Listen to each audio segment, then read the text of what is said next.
बुधवारी झालेल्या अमरावती जिल्हा परिषदेच्या विशेष सभेने 2020-21 मधील 106 कोटीच्या नियोजनाला सर्वानुमते मंजुरी दिली।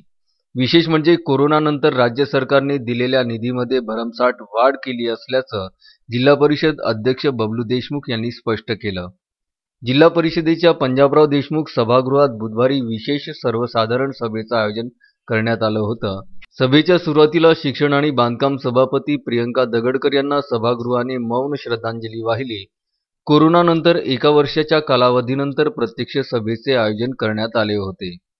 2020-21च्या 106 कोटींच्या नियोजनामध्ये जनसुविधेकरिता 4,51 लक्ष, आयुर्वेदिक दवाखान्याकरिता 5,22 लक्ष, प्राथमिक आरोग्य केंद्राकरता 3,16 लक्ष, PHC उपकेंद्र बांधकाम 4,73 लक्ष, अंगणवाडी बांधकाम दुरुस्तीकरता 4,96 लक्ष, महिला आणि बालकल्याण विभागाकरिता 8,02 लक्ष, कोल्हापुरी बंधाऱ्याकरिता 4,20 लक्ष, आदिवासी भागातील औषधी पुरवण्याकरता 60 लक्ष, 13,57 लक्ष, नवीन शाळा बांधकाम 13,43 लक्ष, जिल्ह्यातील तीर्थक्षेत्र विकासासाठी भरीव निधी म्हणून 7,75 लक्ष, ग्रामीण भागातील रस्त्यांकरिता 26 कोटी, इतर जिल्हा मार्गांकरिता 18 कोटी आणि आदिवासी विकासासाठी 4,50 लक्ष रुपयांच्या निधीचं नियोजन करण्यात आलं आहे।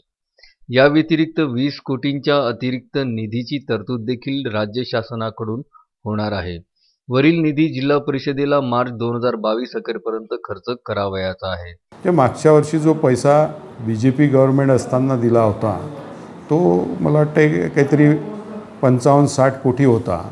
आजचा पैसा 125 कोटी आहे, म्हणजे डबल तिबलचा फरक आहे। मग शाळा दुरुस्ती असो, शाळा वर्गखोल्या असो, शाळा वर्गखोल्याला मागच्या वर्षी 2 कोटी होते, यावर्षी 10 कोटी आहे। दुरुस्तीला मागच्या वेळेस 2 कोटी होते, यावेळेस 10 कोटी आहे। तीर्थक्षेत्राला मागच्या वेळेस काहीतरी 1-1.5 कोटी होते, यावेळेस 7 कोटी आहे। म्हणजे प्रत्येक याच्यात रस्ता, ग्रामीण रस्ते, जो ग्रामीणचा ज्या सोयी उपलब्ध करण्यासाठी जे काही रस्ते पाहिजेत असे ग्रामीण रस्ते जे मागच्या वेळेस काहीतरी 700-800 कोटीचे होते, 708 कोटीचा होता, आज ते 26 कोटीचे आहे।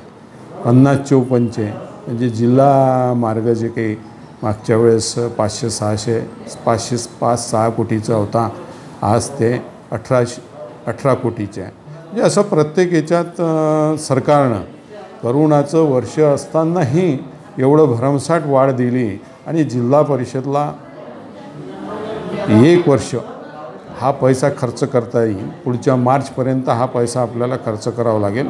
कमीत कमी 1.25 कोटी ते 130 कोटीपर्यंत हा पैसा राहील। अनिकेत ठाकरे, विदर्भ न्यूज, अमरावती।